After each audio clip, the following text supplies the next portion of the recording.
Today I'm going to be sharing with you the goals that I set for myself at the end of 2019 for the year 2020 and to see if I actually achieve them. So I'm going to go through all the different categories that I gave myself and all of the things that I was trying to hit. And then at the end of the video, I will share with you the goals that I have for 2021. So as for reading goals, I know that a lot of people like to do the amount of books that they read in the year. I try to stray away from that just because I don't want to get into the mindset that books is kind of a numbers game, and the more books that you read, the more that you're accomplishing your goals. I just feel like that's a really bad mindset, and I feel like even today I try to fly through a book so I can get another one under my belt, even though no one actually cares how many books you read in a year. So in 2019, I read 50 books, and I kind of wanted to match what I read in 2019. So I kind of had a tentative goal of 50 books, and obviously I did not know what 2020 had in store, and I didn't realize that I'd have a lot of time inside. So obviously I'm now almost at 80. I'm not actually gonna hit 80 for the year, but yeah, so obviously like you never know how many books you're gonna read per year. So my main goal is to challenge the types of books that I'm picking up. So I gave myself 5 different categories of books that I had to read in 2020. And so what I'm gonna do is I'm just gonna go category by category, just share with you the goal and then the books that I read in order to fulfill that goal. So the first goal that I set for myself was to read 5 nonfiction books that are not personal development, which is a really hard goal for me because most of the nonfiction books that I read are either self-help or like personal development books.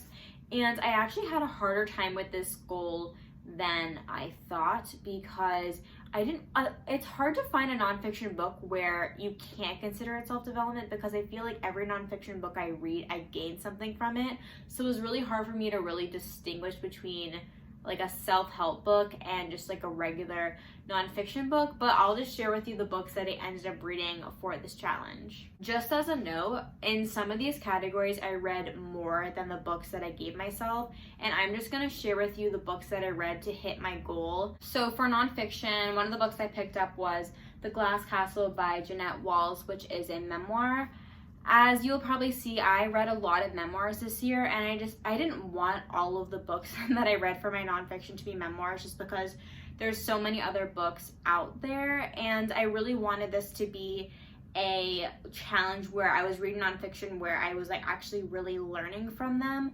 And I think memoirs are obviously not self-help, but they're kind of self-help in disguise. But at first I did count memoirs, so yeah, The Glass Castle by Jeanette Walls was a nonfiction book that I read. Another nonfiction book that I read is Shoe Dog by Phil Knight, who is the creator of Nike. This is also a memoir that I ended up really liking, and I listened to it on audio, so I counted it as another nonfiction book.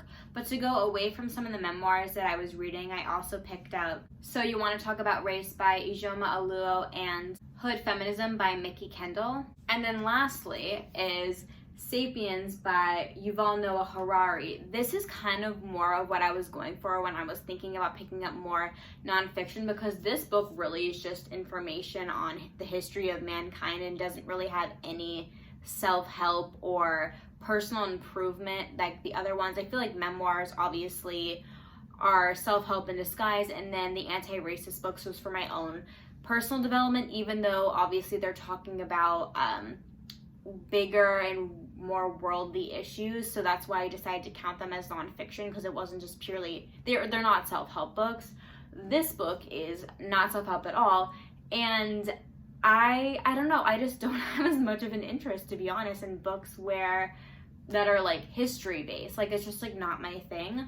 Most of the nonfiction books that I do read have something to do with the topic that I'm interested in, but it's something that I want to gain from. Yeah, those are the nonfiction books that I've read. Maybe next year I can try picking up more books like Sapiens. I did like this book. It was kind of a slog to get through it just because it reads like a textbook, which is why I don't usually pick up books like this. So the next category of books that I was supposed to pick up, I set a goal for myself to read 5 new classics. New meaning that they're classics that I've never read before, because sometimes I do like to reread my favorite classics. So the first book that I picked up for this challenge was The Time Machine by H.G. Wells, which came out in 1895. This was probably my favorite H.G. Wells book that I've ever read, and I picked this book specifically because I'm interested in time travel in books. I always find that really interesting, and I maybe cheated a little bit because this book is incredibly short. It's just over 100 pages, but it's an H.G. Wells novel, and those are 100% a classic work. And then I also picked up Jane Eyre by Charlotte Bronte, which is a book that I had never read until this year. What's a better time to pick up Jane Eyre than when I am trying to challenge myself to read classics? I really, really like this book. I give this book a 5 stars. It's not a book that I think about a ton, but it's a book that I remember really enjoying when I actually read it. It's definitely also a longer, I was gonna look up the page numbers, but this edition is so annoying because it has 2 parts, and then the page numbers like restart at the second part. So I'd be like on page 1 and I would be like halfway through the book, and it like really bothered me.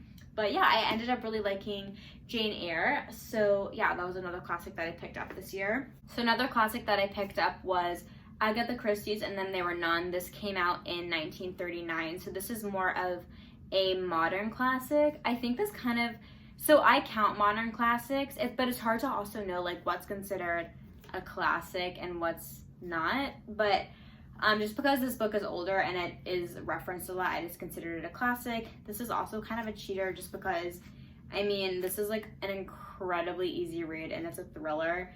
So I just like flew through this as well. Unlike Jane Eyre was probably the hardest classic that I actually ended up picking up, but I still think that this one counts. So another classic that I picked up was Mary Shelley's Frankenstein, which came out in 1818. I was inspired to pick this book up because I saw the play and I really liked the story, so I decided to actually read the novel. And this classic definitely is obviously older and it reads more like a classic, so it was a little bit dense, but I did really enjoy it, and I think there actually is a ton of really interesting themes in this book, and it's just really nice to understand more references and books' impact on society, which is why I like to read classics to begin with. And then the last classic that I picked up was Lady Chatterley's Lover by D.H. Lawrence, which came out in 1928, so I guess this is also considered more of a modern classic, but I put this book off for so freaking long, and I ended up loving it. I give this book a 5 stars. This is a book that I definitely want to reread at some point. It's mentioned in one of my favorite books, which is The Light We Lost, and that inspired me to pick this book up. And I'm just glad that I picked it up when I did. It's just really beautifully written. It's very controversial and a lot of people don't like it, but it just shows you that when other people don't like a book, that doesn't mean that you won't either. So this is the classic, or what, I don't know, I'm not doing this in order, but those are the classics that I read that got me to 5 classics. I obviously read more than 5 classics this year, but that is what helped get me to the point where I beat my goal. So the next goal that I had was reading 3 poetry books. I used to really like writing poetry. I honestly haven't written in a while, to be honest. I don't love reading poetry, and I honestly thought that reading poetry would help get me back into it, but it didn't, and I kind of just struggle with poetry, but I wanted to share the books that I ended up picking up for this goal. I picked up Sylvia Plath's Ariel, which is obviously a really famous work. I struggled a little bit with this just because I had no context for any of the poems. I feel like you have to like learn a little bit about Sylvia Plath's life and learn more about Ariel and her works and everything, and I only knew like very small fragments of her life, so I just didn't get a lot of context for it.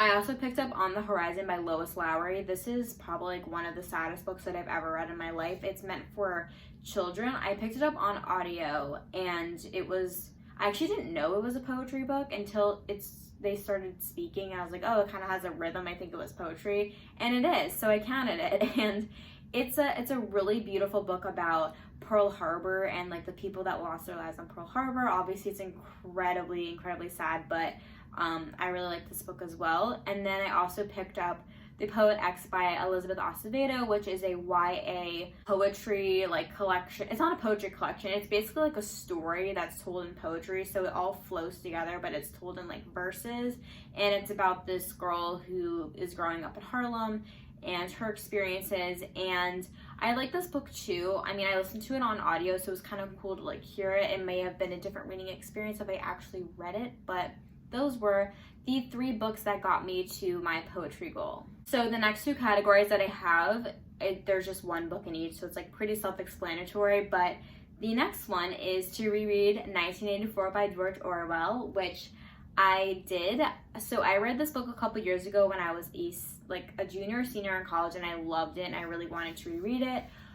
But I honestly didn't like the reread as much as I thought I would, just because I feel like when you know what happens at the end, it kind of changes your experience of the book. Obviously, this book is so incredibly important. I think about it a lot and I reference it a lot when I'm like talking to friends or just like looking out what's happening in the world.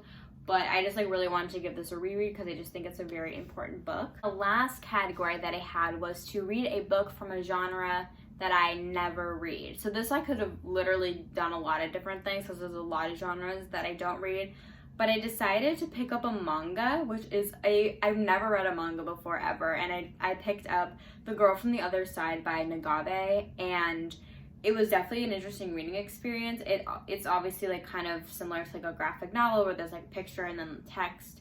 This book looks really scary, but it's honestly like the most innocent book of all time. It's like rated G. It's really cute. Honestly, like kids could read it, but I liked it. Like it's not really the medium I like when reading books. Like I'm not really into pictures or graphic novels. I'd rather just like read text, but I'm glad that I explored out of my comfort zone and decided to pick this book up. Those were my 2020 reading goals. I made it pretty easy for myself. Obviously, I read a graphic novel for picking a book in a genre that I never read, which took me like only an hour or so to read. So it was only 15 books in different categories. I want to make my challenge next year a little bit harder, but also not get so hung up on it as well. Like I don't think reading should be about achieving goals. It just should be about enjoyment. Again, because like who actually cares how many books you read if you don't actually enjoy reading them? But this is like my tentative plan that I'm not going to like fully stick to if for some reason I decide not to, if I get into a huge reading slump. As you could see, I had a huge focus on classics. Not a huge focus. I read 5. My goal was to read 5 classics. I obviously read a little bit more than that.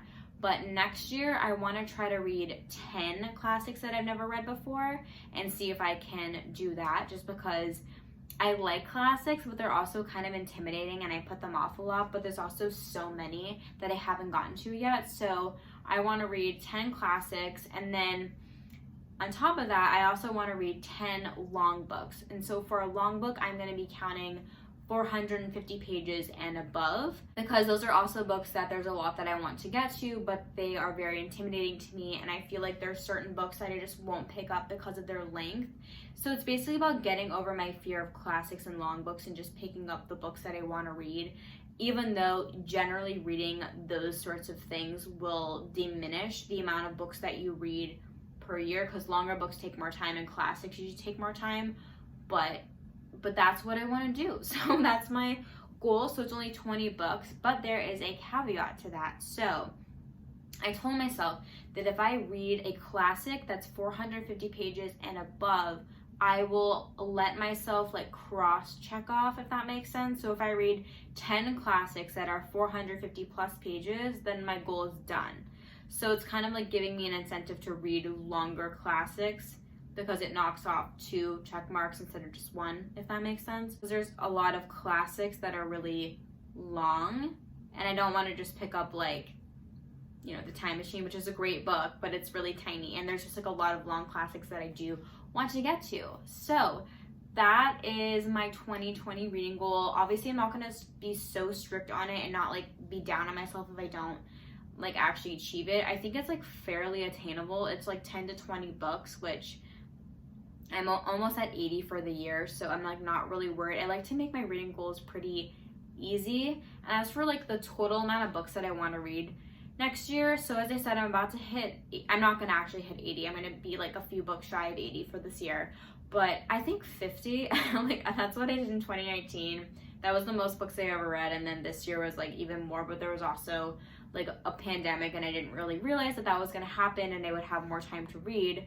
So I think I'm just going to stick to 50 as a decent goal. If I read more, great. If I don't even hit 50, then again, no one actually cares. So those are my reading plans for 2021, and it's all about getting outside my comfort zone and picking up books that are harder and not necessarily easy. And yeah, that's basically it. So let me know what your 2021 plans are, whether you have like, if you do numbers, if there's a specific goal of books that you want to read, or if you're trying to hit certain categories or types of books like I did. Let me know, just because I think it's interesting how people structure their reading and how they try to stretch their reading. I think that any goal that you have should be not just to stress you out, but it's more to like stretch your mind and like try new things. Like that should be a better goal than like the amount of books that you read. But I'd love to hear your thoughts on this and like what your goals are. Please share in the comments down below. I would love to hear from you. But thank you so much for getting all the way till the end of this video. I really appreciate it. Don't forget to like this video and subscribe to my channel if you haven't already. And I will see you guys in the next one.